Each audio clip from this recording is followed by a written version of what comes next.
no tempo pós-exílio, no momento em que eles foram libertos de um tempo de escravidão. Tudo isso era a promessa de Deus. Tudo isso era a vontade do Senhor. Depois então de um período de escravidão, diz a palavra de Deus no livro de Esdras que o rei Ciro, rei da Pérsia, ele liberta os cristãos, o povo de Deus, o povo judeu, e diz para ele assim: vá, volte à sua terra e edifique a sua terra, reconstrói a sua cidade, principalmente o templo de Deus. Eles reconheciam o templo de Deus. Vá, voltem, ele liberta o povo dele e diz, e dá uma ordem: vá e reconstrua o templo de Deus, porque era o templo. Eles estavam lendo as escrituras. Esdras estava lendo as escrituras e eles viram que chegou o tempo de eles reconstruírem. Daniel, lendo o livro, no livro de Daniel, ele fala: olha, já se passaram 70 anos da nossa escravidão, estavam na Babilônia e eles precisavam ser libertos. Então tudo era no tempo e na profecia de Deus que estava acontecendo. Então eles foram libertos com um poder sobrenatural. Deus visitou o rei, tocou no coração do rei e fez com que o povo, mais uma vez, fosse liberto da escravidão. Mas liberto com um propósito: reconstruir a cidade.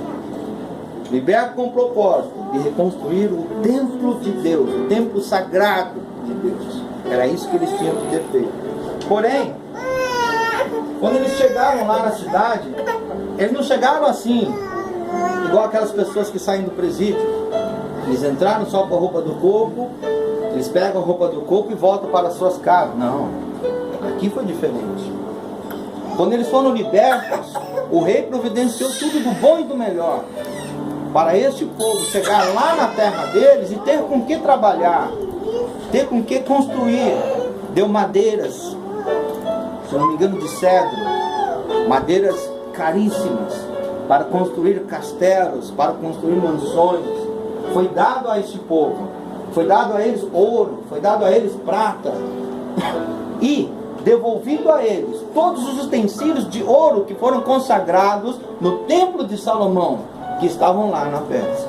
Foram devolvidos todo o povo. Eles não saíram de mão vazia, eles saíram com tudo. O que eles precisavam fazer? Só disposição, tomar a sua responsabilidade e reconstruir, porque Deus já tinha providenciado. Porém, houve perseguição, porque nada é fácil. Houve dificuldade, houve acusações. E o povo, por causa disso, desanimou. O povo, por causa disso, tirou a sua atenção, o seu coração das coisas de Deus, e voltaram o coração às suas próprias coisas. E aí é onde a gente chega aqui, na época de Ageu, do profeta Ageu, que ele é levantado. Isso são aproximadamente 16 anos depois que eles foram libertos, e eles ainda não tinham reconstruído a cidade, não tinham ainda reconstruído o templo do Senhor, que era sagrado. Mas pastor, qual o significado do templo do Senhor para eles? Existe um estudioso que diz que o templo de Deus para eles era como se um pedaço do céu estivesse na terra. Porque o templo de Deus era onde o Senhor descia, habitava e se comunicava com o seu povo. Era onde ele demandava a sua palavra. Era onde ele tinha um contato com o sacerdote, com o sumo sacerdote, no Santo dos Santos, que levava as suas palavras de revelações, profecias. Era onde o povo, que fadado à condenação e à morte por causa dos seus pecados, podiam ir até o templo e dizer: Senhor, me limpa, me lava, aceita o meu sacrifício, eu quero pedir perdão a Ti, eu quero reconciliar, quero entrar na Sua presença. O templo de pé construído era símbolo de vitória, era símbolo de conquista, era símbolo de consolo, era símbolo de crescimento, era símbolo de fartura, era símbolo de plantar e de colher, de comer e ser saciado. Esse era o símbolo do templo de Deus. Mas, mesmo com tudo isso, depois de 16 anos eles serem libertos por Deus da prisão, eles ainda não tinham construído. Eles abriram mão dessa prioridade. Eles abriram mão de reconstruir o templo, aquilo que iria fazer eles serem honrados nesta terra, para reconstruir as suas casas. Ageu, ele aparece aqui dizendo isso, para reconstruir as suas casas. E é nesse tempo que o Senhor aparece e quer trazer o povo de volta aos caminhos dele, para colocar prioridades na vida do cristão, para demonstrar a ele que muitas das coisas que Deus queria fazer e efetuar na vida do povo de Deus não acontecia. E não acontecia por quê? Porque o templo não estava sendo edificado, não estava sendo reconstruído. E por isso eles precisavam voltar a construir o templo, o edifício, o templo de Salomão. O que nós podemos aprender com esse resumo do capítulo de Ageu? Eu coloquei 3 pontos aqui importantíssimos para a gente atentar nessa manhã, que é o que Deus quer falar conosco. O primeiro é que, depois de ficarem escravos, o Senhor os liberta, tocando no coração do rei Ciro. Eles eram escravos, mereciam estar como escravos, porque eles abandonaram a Deus, porque eles foram rebeldes contra o Senhor, seguiram a outros deuses, fizeram o que era errado aos olhos do Senhor. Então eles mereciam ficar escravos. Mas depois eles foram libertos pela ação de Deus. A primeira coisa que eu aprendo aqui é que não há prisão que dure para sempre. Não há prisão que dure para sempre. É um tempo. Há um tempo. Dá para estipular o prazo da prisão? Não. Muitas vezes não. Mas eu acredito que muitas vezes a duração da nossa prisão, muitas vezes ela vai depender da forma com que nós nos arrependemos, da forma com que nós buscamos a Deus, da forma com que nós cremos, da forma com que nós edificamos a nossa fé. Dependendo de como nós aceitamos isso e vamos a Deus, a libertação.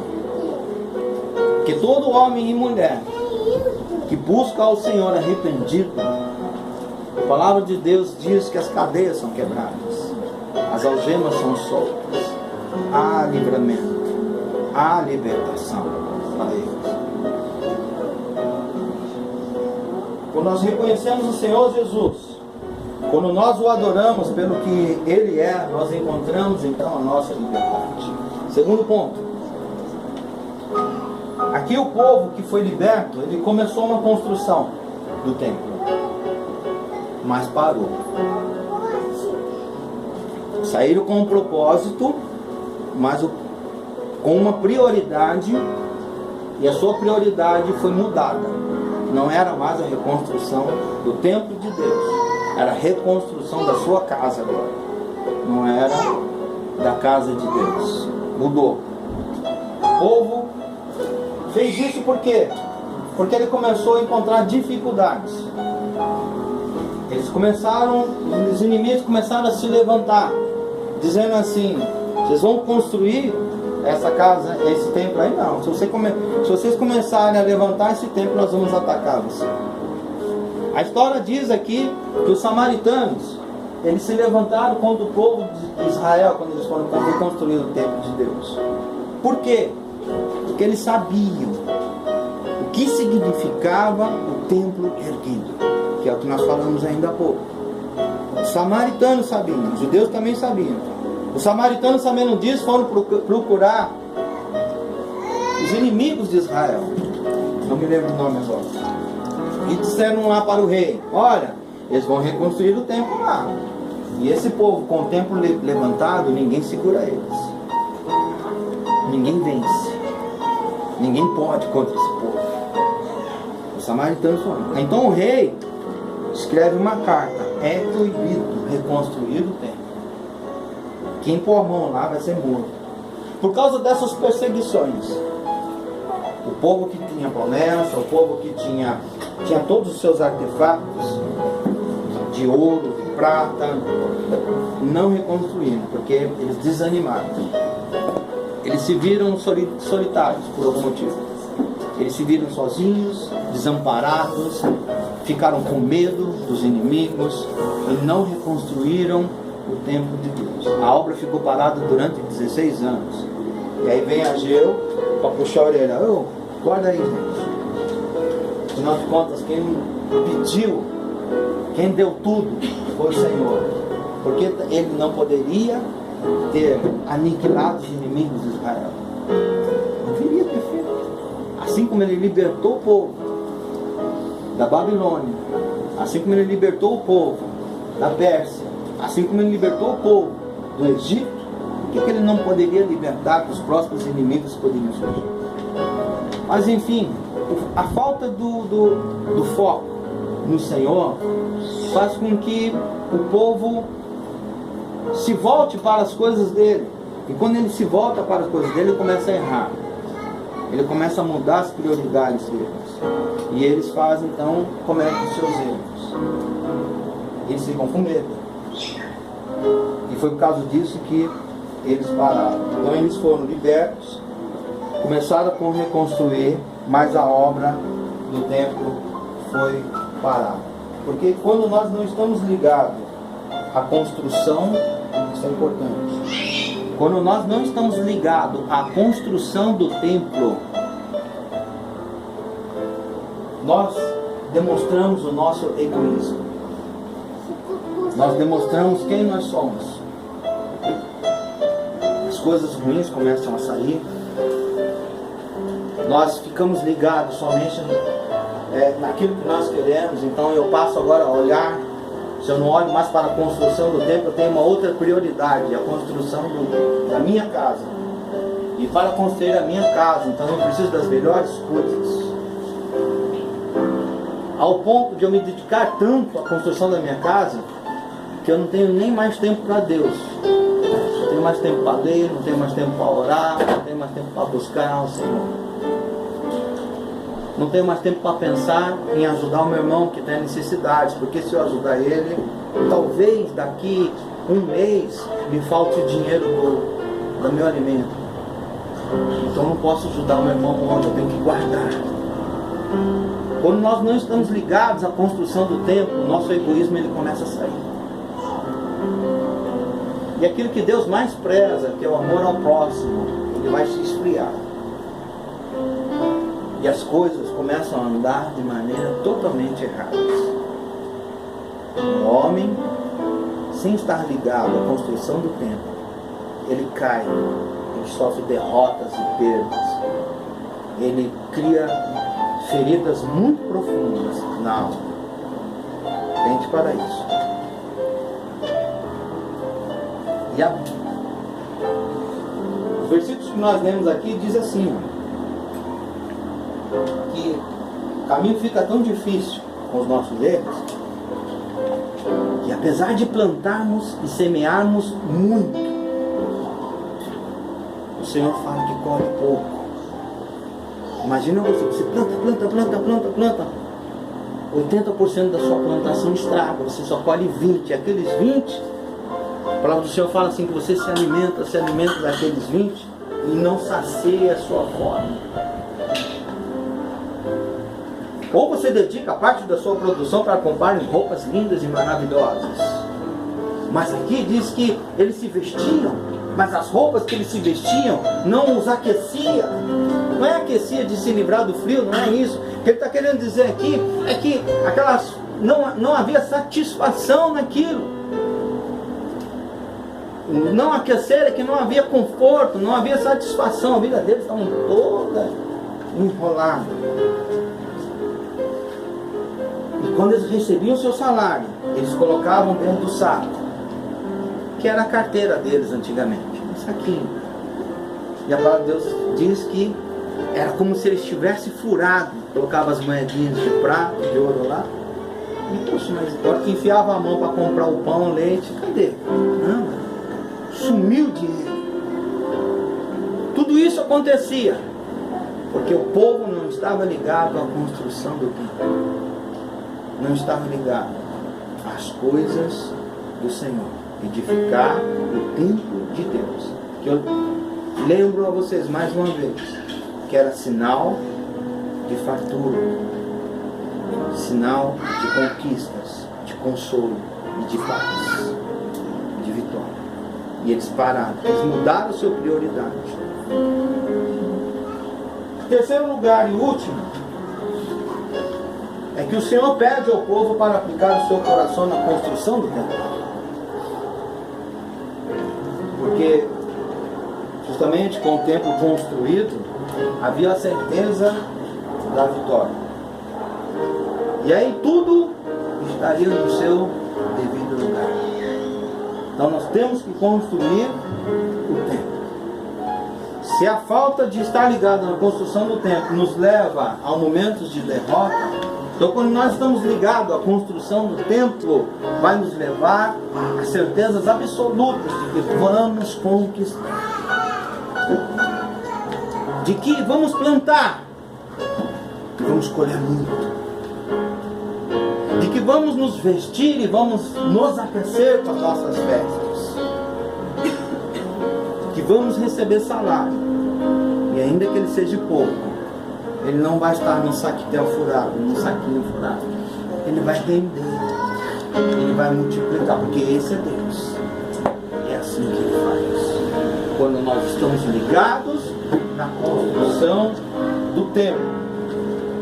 Porque o templo do Senhor é um pedacinho do céu aqui na terra. É onde ele habita. É onde ele visita o seu Deus.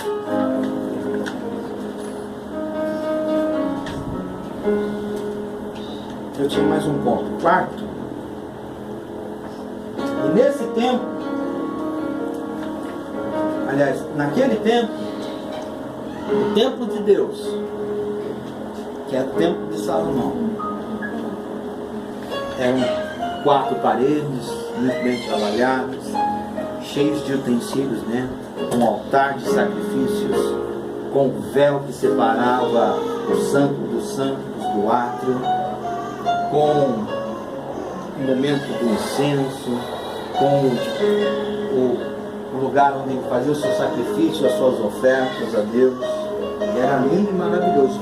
Todas as peças do templo têm um significado em si. Mas hoje, como eu já comecei no início dessa reunião, eu disse que não são as paredes que dizem que nós estamos na casa de Deus ou no templo de Deus. Não são. São como nós estamos juntos. Então no nosso tempo hoje, nós não estamos limitados a paredes para a reconstrução do templo de Deus. Até porque, né? Nós estamos passando uma fase aqui de construção de igreja, né? Vocês vão pensar, o pastor está pregando isso porque ele quer abrir uma igreja? Não é isso não. Já vou explicar.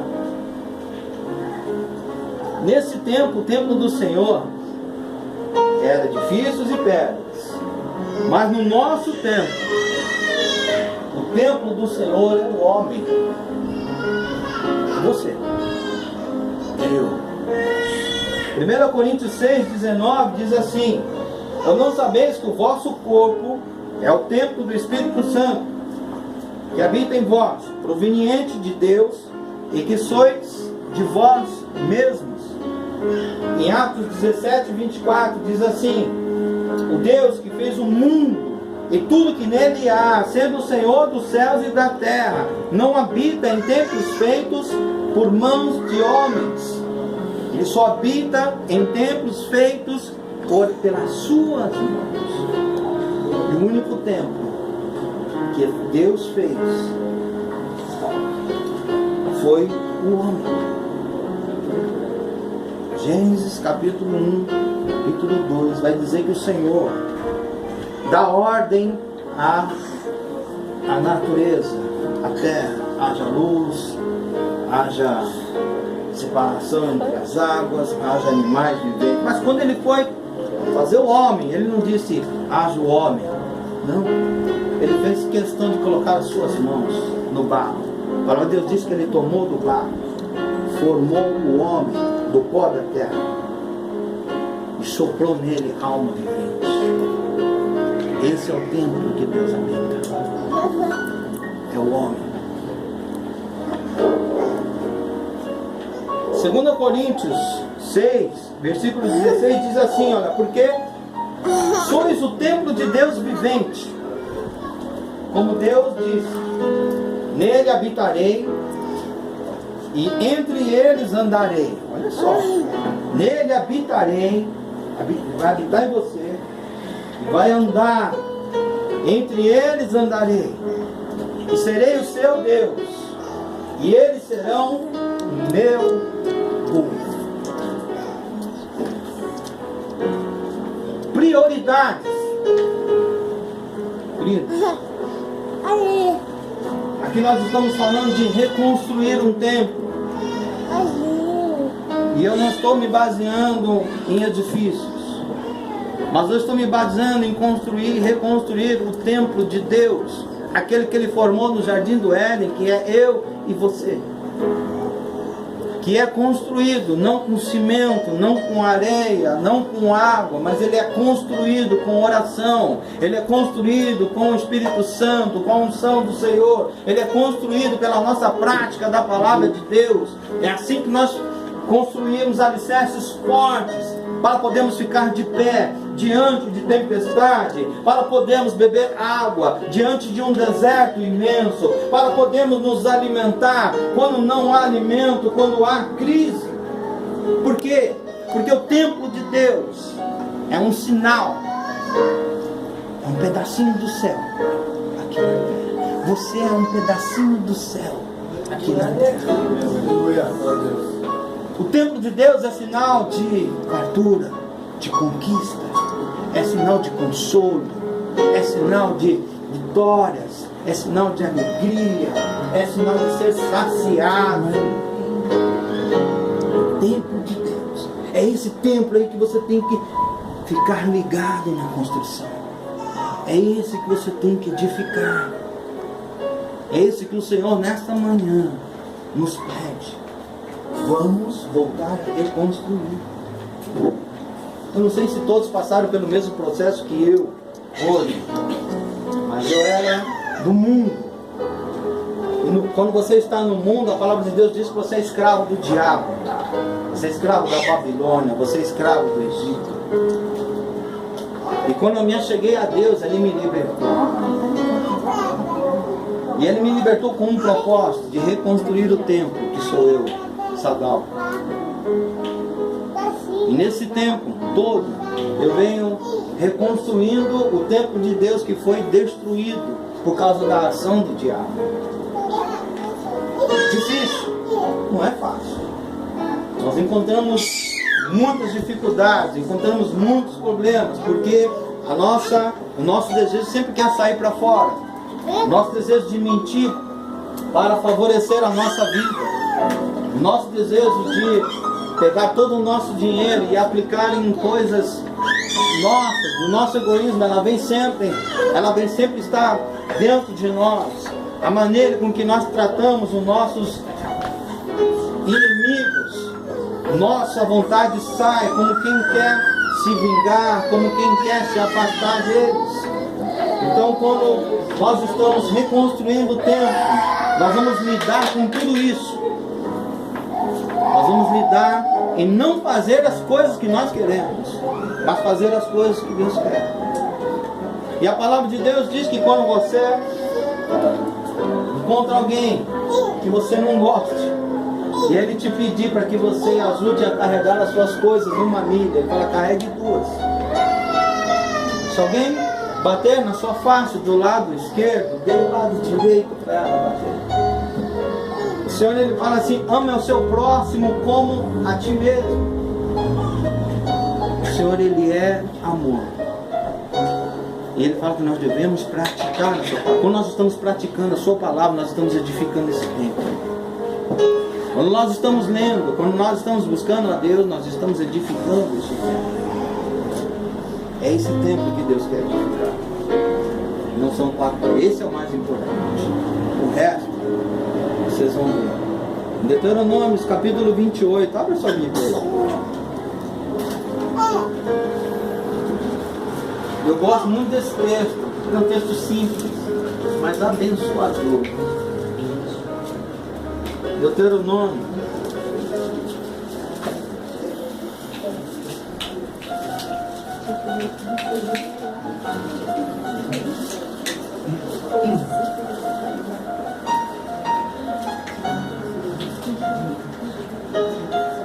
Sabe por quê? Porque às vezes a gente acha que não vai dar tempo. Não vai dar tempo de eu casar. Não vai dar tempo de eu comprar meu carro novo. Não vai dar tempo de eu comprar minha casa. Não vai dar tempo de eu comprar aquelas roupas bonitas. Não vai dar tempo, não vou ter dinheiro suficiente para tirar as minhas férias, para eu brincar, para eu me divertir. Não tenho tempo para com a minha família. Nós estamos...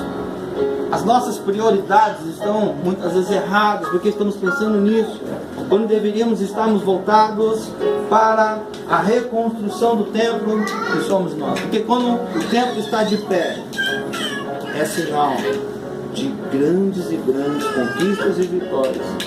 Deuteronômio 28, no versículo 1 diz assim: será que se ouvires a voz do Senhor teu Deus, tendo cuidado de guardar todos os teus mandamentos, que eu te ordeno hoje, o Senhor teu Deus te exaltará sobre todas as nações. Olha só, se você guardar o que Deus está falando hoje, Ele vai te exaltar diante de todas as nações.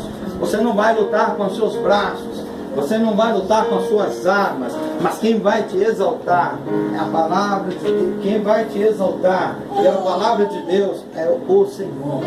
É Deus que vai exaltar o seu templo. E todas estas bênçãos virão sobre ti e te alcançarão. Todas estas bênçãos virão sobre ti e te alcançarão. Olha que quando nós priorizamos as nossas coisas, nós mudamos a palavra de Deus. Quando nós priorizamos as coisas de Deus, aqui fala que estas bênçãos vão te alcançar. Você não precisa correr atrás da sua casa, do seu carro, do seu marido, da sua esposa. Você não precisa das suas conquistas, não, mas você precisa edificar o templo primeiro. Aí ele diz assim que estas bênçãos vão te alcançar. Quando ouvires a voz do Senhor teu Deus, bendito serás tu na cidade, e bendito será no campo. Bendito o fruto do vosso ventre, que é o seu filho, e o fruto da terra, e o fruto dos teus animais.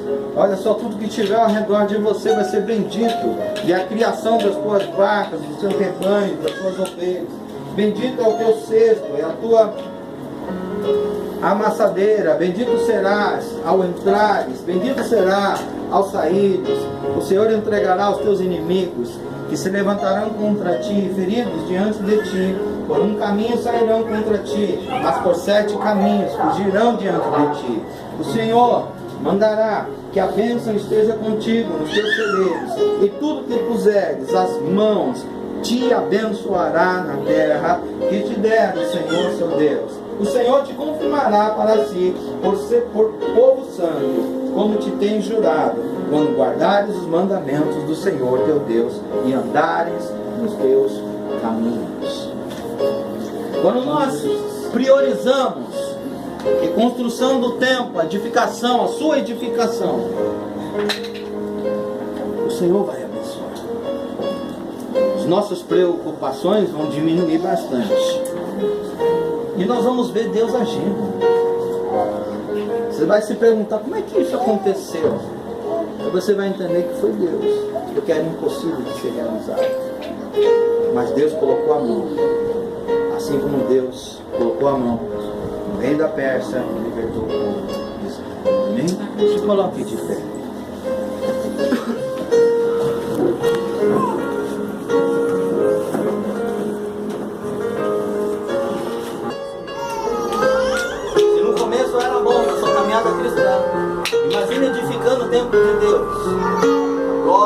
anos atrás, será ainda maior. Deus tem algo muito maior para as nossas vidas, para a sua vida. O plano dele são maiores do que aquilo que podemos imaginar. Glória a Deus. Aleluia. Mantenha a sua prioridade nas coisas do Senhor. Essa é a mensagem de Deus.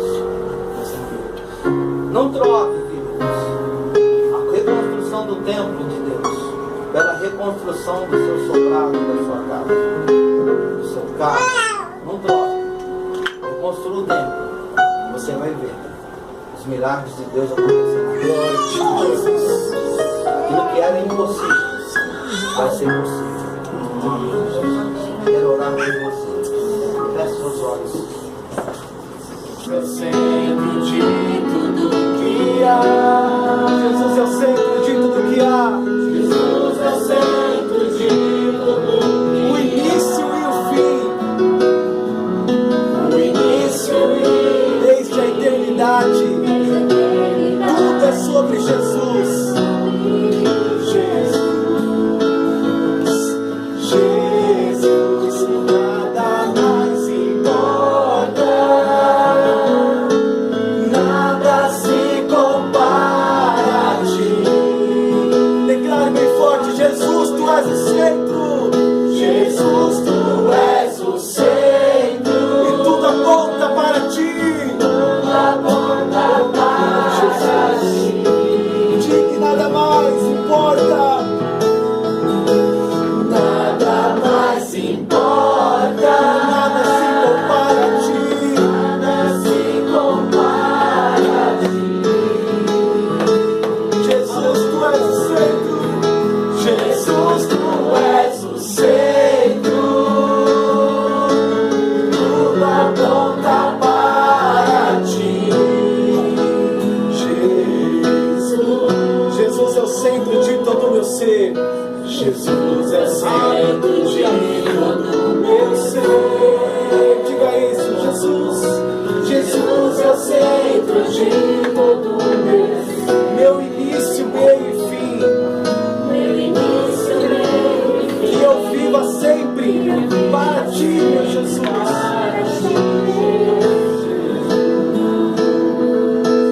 Jesus, nada mais importa. Nada se compara. Declare isso. Jesus, tu és o centro. Jesus, tu és o centro. E tudo aponta para ti. Tudo aponta para ti. Declare: nada mais, nada mais. Nada mais importa. Nada se compara a ti. Faça essa declaração ao Senhor. Diga o que Ele é. Jesus, Ele é o centro. Tudo aponta para ti. Coloque a mão no seu coração e declare assim: que em meu coração Cristo seja o centro. Todo meu ser mostre quem tu és. Que em meu coração Cristo seja o centro. Todo meu ser mostre quem. Declare isso. Que em meu coração Cristo seja o centro e todo o meu ser mostre. Que em meu coração, que em meu coração